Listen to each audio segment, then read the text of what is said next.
Hello everyone. So today we are going to deal with another part of Aristotle का poetics. इसमें हम chapter 1 अभी deal कर रहे हैं और चैप्टर 1 में मैंने एक वीडियो पहले से अपलोड कर रखा है करीब 18 से 19 मिनट का. तो अब उसी के सीरीज में हम आगे बढ़ेंगे और आगे की बातें भी नोटिस करेंगे और डील करेंगे line by line.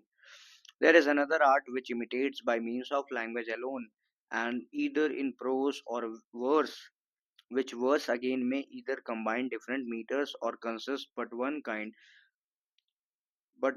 but this has hitherto been without a name. अब देखो यहाँ क्या हो रहा है, इसको मैं एकदम सिंपल कर देता हूँ कि पहले के समय में मीटर इस्तेमाल होता था. मीटर लोग मीटर भी कॉपी करते थे. जैसे ये जो एरिस्टोटल का पोएटिक्स है उसमें मिमेसिस का कॉन्सेप्ट आ रहा है. तो पहले के समय में लोग मीटर को भी कॉपी करते थे, लेकिन हिथित्रो का मतलब होता है प्रीवियसली, HITHERTO. हिथित्रो का मतलब होता है प्रीवियसली. यह एक आर्केक वर्ड है, हिथित्रो एक आर्केक वर्ड है. तो पहले के समय में लोग क्या किया करते थे कि ये राइटिंग स्टाइल्स को कॉपी भी करते थे और मीटर्स को भी कॉपी करते थे. कि मान लीजिए किसी ने कोई इपिक लिखी और किसी से इंस्पायर होकर लिखी, तो वो इपिक का मीटर दैट इज हेक्सामीटर वो भी कॉपी कर लेगा और उसके बाद लिखेगा. यानी कि लोग मीटर भी कॉपी करते हैं, आइडिया भी कॉपी करते हैं, जॉनरास को भी कॉपी करते हैं. ऐसा कहने वाला कौन है? ऐसा कहने वाले एरिस्टोटल खुद है. कि एक इसका एक छोटा एग्जांपल मैं अगर आपको दूं तो छोटा एग्जांपल ये बन सकता है कि जैसे ये जो आपका 1453 से लेकर के 1600 जो रेनेसांस पीरियड रहा है, तो उस समय पे रहने वाले लोगों को ये तो मालूम नहीं होगा कि वो रेनेसांस पीरियड के लोग हैं. लेकिन फिर भी वो रेनेसांस पीरियड के लोग बोले गए, इसलिए बोले गए क्योंकि जूल्स मिचलेट ने जूल्स MICHLET ज्यूस मिचलेट ने 1858 में रेनेसांस नाम का वर्ड कॉइन कर दिया और उसकी वजह से रेनेसांस एरा बन गया या पीरियड बन गया. तो यहाँ पे वही बात हो रही है कि मीटर्स के नाम बाद में आए हैं, लेकिन पहले वो राइटर के नाम पे ही जाने जाते थे कि कौन सा राइटर किस स्टाइल में लिखता है. यही यहाँ पे इतना लिखा है. For there is no common term we could apply to the mimesis of Sophron and Xenakis and Socratic dialogues on the one hand. अब ये देखो कि कोई एक कॉमन टर्म नहीं निकलता है मिमेसिस ऑफ सोफ्रॉन के लिए, जेनासरस के लिए and Socratic dialogues. Socrates was also popular.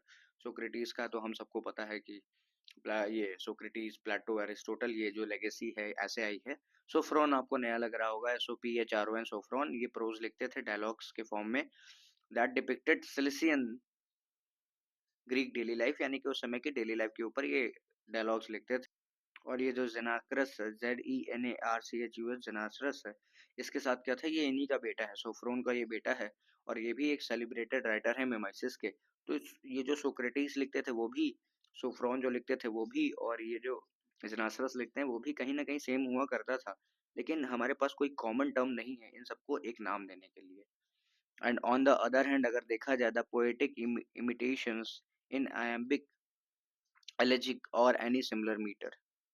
अब देखो, अगर अगर ये इनकी राइटिंग स्टाइल्स को देखा जाए तो इनके लिए तो हमारे पास कॉमन नाम नहीं है. लेकिन अगर दूसरे हाथ पे देखा जाए तो पोएटिक इमिटेशंस जो होते थे, जो पोएटिक्स यानी कि जितने भी पोएटिकल वर्क्स होते थे, उनको मीटर्स के नाम पे नाम दिया जा सकता था. जैसे राइटर्स के नाम पे होता है ना, शेक्सपियरियन स्टाइल ऑफ राइटिंग, कह सकते हो चौसेरियन स्टाइल ऑफ राइटिंग, फिर Miltonic style of writing.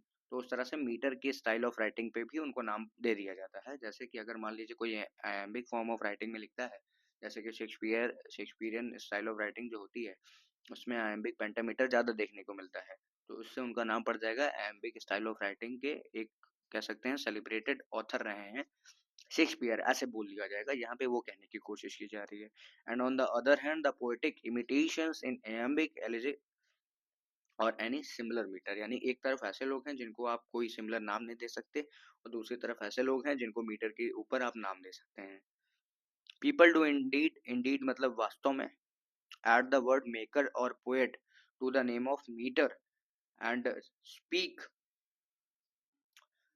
Just a second, हाँ, and speak of elegiac poets और एपिक दैट इज हेक्सामीटर. अब देखो लोग क्या करते हैं, मीटर्स को नाम देने के बजाय पोएट को नाम दे देते हैं. कैसे? जैसे अगर शेक्सपियर आयम्बिक पेंटामीटर में लिखते थे तो लोग ये नहीं बोलेंगे कि ये आयम्बिक पेंटामीटर में लिखी गई बातें हैं, वो ये बोलेंगे this is Shakespearean style of writing. तो लोग यहाँ पे वही कर रहे हैं कि पीपल क्या करते हैं, मेकर जोड़ देते हैं कि मीटर को बनाने वाला पोएट है और ये जो पोएट है वो एक पर्टिकुलर स्टाइल ऑफ राइटिंग में लिखता है और स्टाइल ऑफ राइटिंग में मीटर सबसे ज्यादा कॉमन चीज आ रही है निकल के बाहर। और लोग बोलेंगे किस तरह से लोग उनको बोलते हैं, उनको एलेजिक पोएट्स बोलेंगे या फिर एपिक राइटर बोलेंगे, ना कि ये बोलेंगे कि एपिक राइटर। बोलने के बजाय उनको एरिस्टोटल चाहते थे कि उन सबको बोलना चाहिए हेक्सामीटर राइटर या हेक्सामीटर पोएट। जैसा कि एक आदमी जो है वो एक मीटर को फॉलो कर रहा है, एक पोएट जो है एक मीटर को फॉलो कर रहा है, लेकिन लोग क्या करते हैं, एक अलग नाम रख देते हैं और उस पोएट को क्रेडिट देना शुरू कर देते हैं। लेकिन एरिस्टोटल चाहते थे कि ये जो मीटर कॉपी हो रहा है, जैसे एक आदमी ने एपिक लिखा, जैसे मान लीजिए आपके पैराडाइज लॉस्ट में मिल्टन ने एपिक लिखा है, तो एज ऑफ मिल्टन जो आती है उसमें पैराडाइज लॉस्ट आया, तो वो एपिक जो है वो हेक्सामीटर से प्रभावित होके आया, सपोज करते हैं।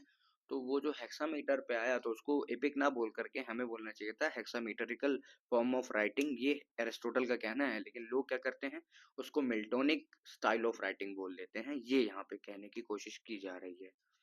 as if it were not imitation that makes the poet, but the verse that entitles them all indiscriminately to the name।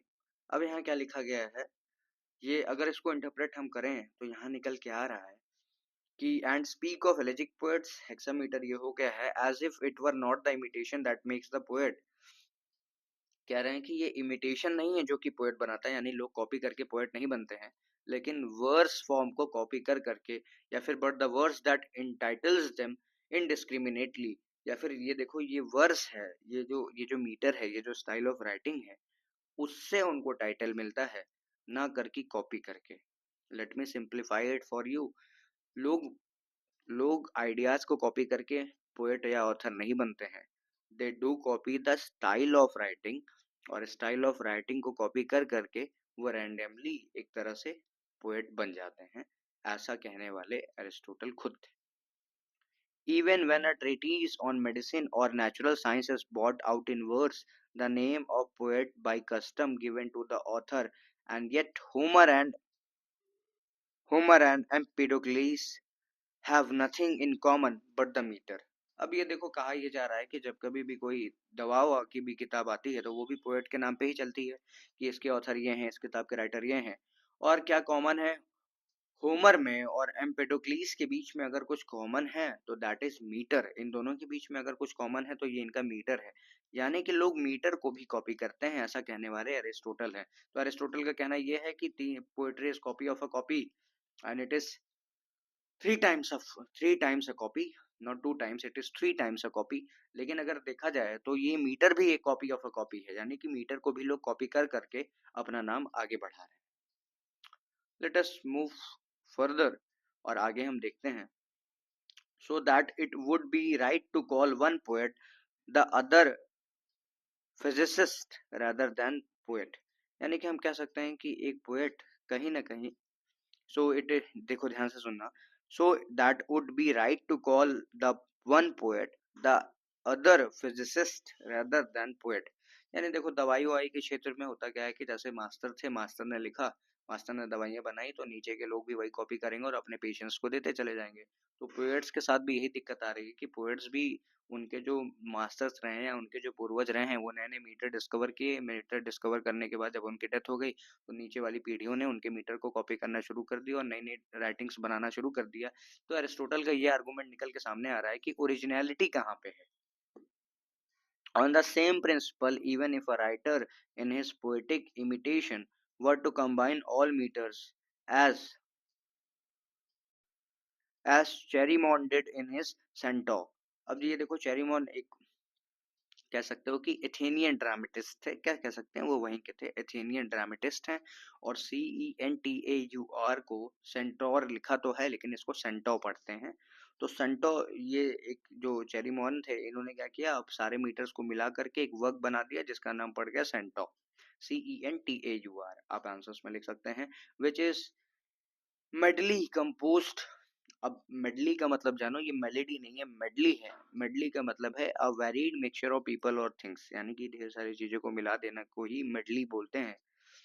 Compose of metres, medley composed of meters of all kind, we should bring him to under the general term poet, so much then for these distinctions. अब ये देखो यहाँ क्या कह रहे हैं कि इन्होंने सारी चीजों को मिला करके compose of all metres of all kind, यानी सारे मीटर्स को मिलाया, सारे तरह के मीटर्स को मिला लिया।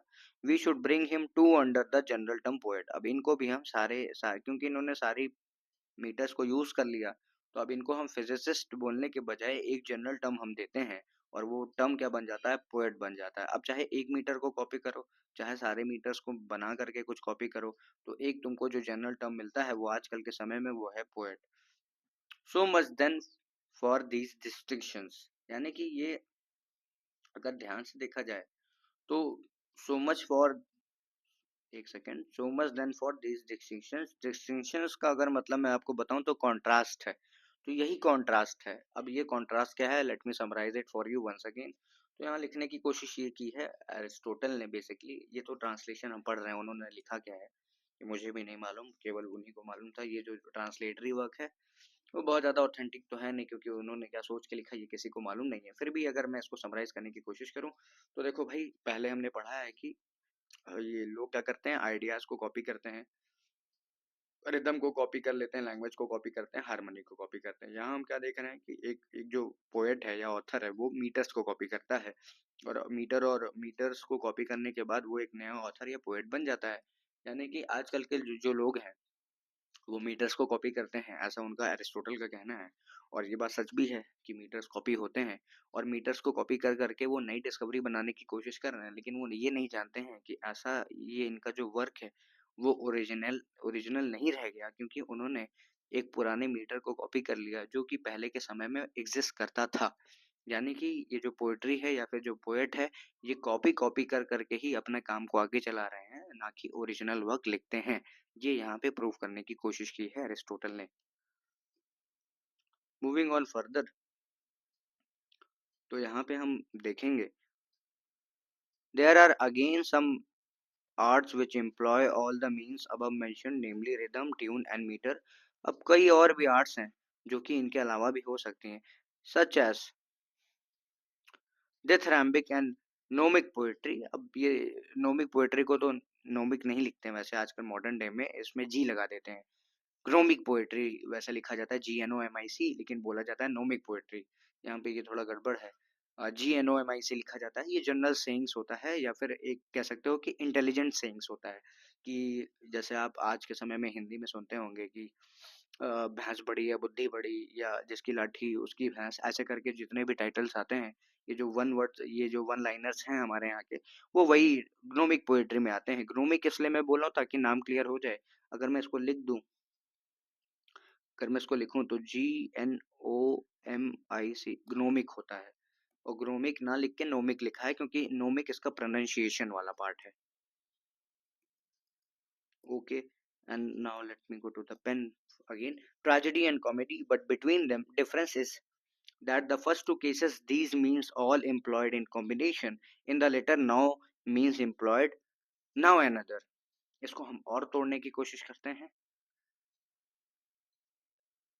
तो अगर इसको और तोड़ा जाए तो there are again some arts, बहुत सारी आर्ट्स हैं which employ means above mentioned, वो यानी कि कई सारी आर्ट्स हैं जो कि रिदम पे चलती हैं, ट्यून पे चलती हैं और मीटर पे चलती हैं, जैसे कि डिथरैम्बिक पोएट्री और नोमिक पोएट्री।